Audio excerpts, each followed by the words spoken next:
Bonjour et bienvenue, c'est le brief présidentiel 2017. Aujourd'hui, mardi 4 octobre, la galaxie centriste s'agite.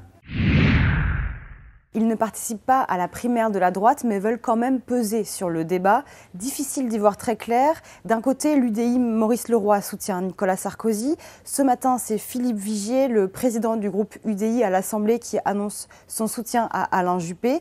Et comme c'est toujours aussi tendu entre les cadres de ce parti, le parlementaire en profite pour annoncer aussi le ralliement de Jean-Christophe Lagarde, alors que celui-ci n'a encore rien dit. Hervé Morin, de son côté, comme Yves Jégo, a choisi Bruno Le Maire. Alors, vous nous annoncez ce matin que vous allez soutenir la candidature de Bruno Le Maire à la primaire des Républicains.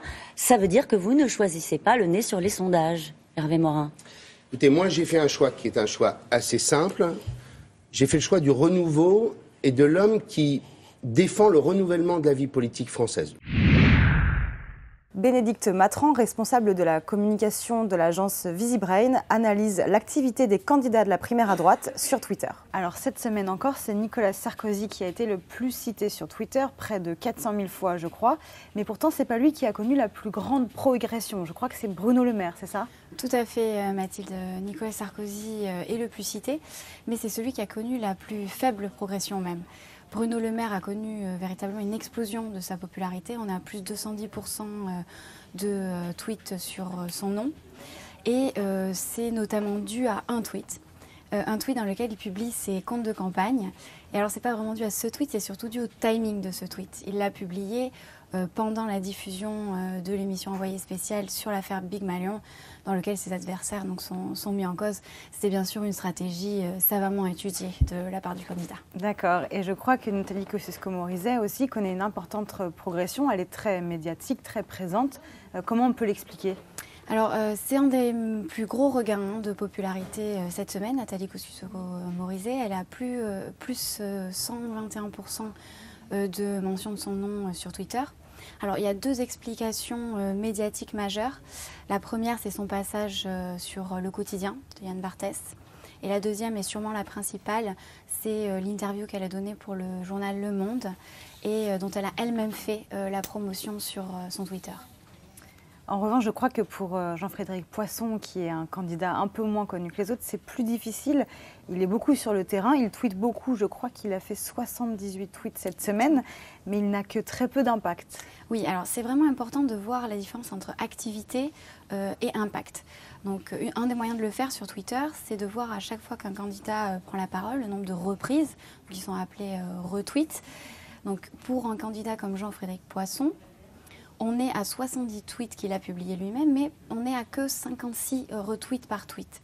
Alors qu'un candidat comme François Fillon est plutôt sur une moyenne à 114 retweets par tweet. Donc pour résumer ça brièvement, en fait, François Fillon va s'exprimer moins, mais être plus écouté qu'un candidat comme Jean-Frédéric Poisson. C'est vrai que Jean-Frédéric Poisson devait être aussi un peu moins concerné que les autres par cette affaire Big Malion dont on a beaucoup parlé cette semaine, y compris sur Twitter. Oui, alors c'était vraiment le sujet de la semaine, hein, tout candidat confondu. Alors en tête d'affiche, deux candidats les plus éclaboussés, Nicolas Sarkozy.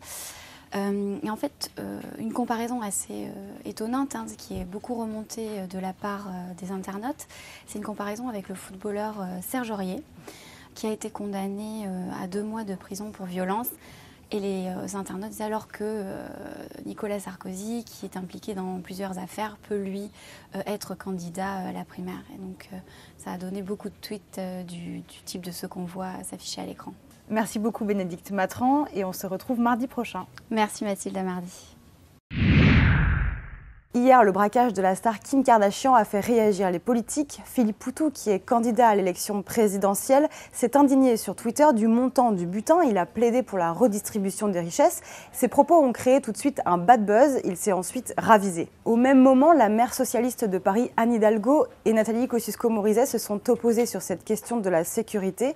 La candidate de droite a estimé que cet événement donnait encore une fois une mauvaise image de Paris. Et la maire socialiste lui a répondu dans un communiqué en lui demandant d'arrêter les petites phrases et de faire preuve de responsabilité. Nicolas Sarkozy poursuit son déplacement en Alsace. Il est à Strasbourg aujourd'hui. Alain Juppé est en Corse. François Fillon est en meeting ce soir à Beauvais. Jean-Frédéric Poisson est en déplacement en Guadeloupe.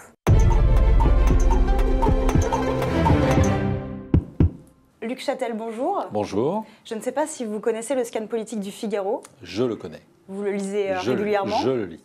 On va commenter ensemble les sujets du jour de ce matin. Alors, premièrement, à Strasbourg, Nicolas Sarkozy veut mettre les points sur les i. Donc, c'est un article sur le meeting d'hier soir de Nicolas Sarkozy où il s'est un petit peu justifié sur sa campagne, sur les accusations aussi contre lui, sur le populisme, sur ses formules choc. Vous, est-ce que vous pensez qu'il a la bonne méthode et le bon discours pour cette campagne ? Je le crois. Je pense que Nicolas Sarkozy, vous savez que pour prendre une métaphore sportive, il est dans son couloir. Voilà, il connaît l'objectif. L'objectif, c'est la primaire. C'est le premier tour de la primaire. Voilà, on n'est pas au deuxième tour de la présidentielle. Il y a 4 tours. Voilà, on est au premier tour de la primaire. Donc on s'adresse à 25% de l'électorat de droite qui va voter à la présidentielle, puisqu'il y a à peu près 2,5 millions sur 10 millions. Et Nicolas Sarkozy, il connaît, et il est très conscient de la colère des Français, de leurs inquiétudes, de sentiments de déclassement, de sentiments d'abandon. Voilà, donc il apporte des solutions. Il ne va pas trop loin pour vous? Je ne crois pas. Je pense qu'il apporte de vraies réponses et il le fait sans tabou. Voilà. Les gens sont exaspérés qu'on ne parle pas de leurs vrais problèmes. Voilà. Il y a un gros décalage entre cette espèce de bulle microcosmique politico-médiatique et ce qui se passe à la base, sur le terrain, les vrais gens. Voilà. On passe au second sujet qui est en fait un lien avec le premier. C'est Jean-Marie Le Pen ce matin qui pense que Nicolas Sarkozy est à la droite de Marine Le Pen. Qu'est-ce que ça vous évoque? Ça me fait malheureusement sourire. Le Pen est complètement marginalisé aujourd'hui. Il s'est fait complètement.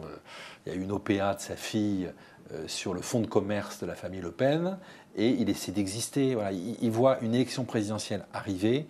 Pour la première fois depuis 30 ans, il n'existe pas. Donc, qu'est-ce qu'on fait pour exister? On est prêt à dire n'importe quoi. Voilà. Pour vous, c'est n'importe quoi? Oui, bien sûr. D'accord. Et enfin, le troisième sujet sur Hervé Morin qui a rejoint Bruno Le Maire. Voilà. C'est l'ancien ministre de Nicolas Sarkozy. Est-ce que ça vous étonne? Non, ça ne m'étonne pas parce qu'il y a une proximité régionale entre Hervé Morin et Bruno Le Maire. La Normandie, oui. Mais Hervé Morin n'a jamais caché qu'il soutiendrait Bruno Le Maire, donc ce n'est pas une surprise à proprement parler. Mais c'est un peu le problème des centristes aujourd'hui, c'est qu'ils sont très éclatés.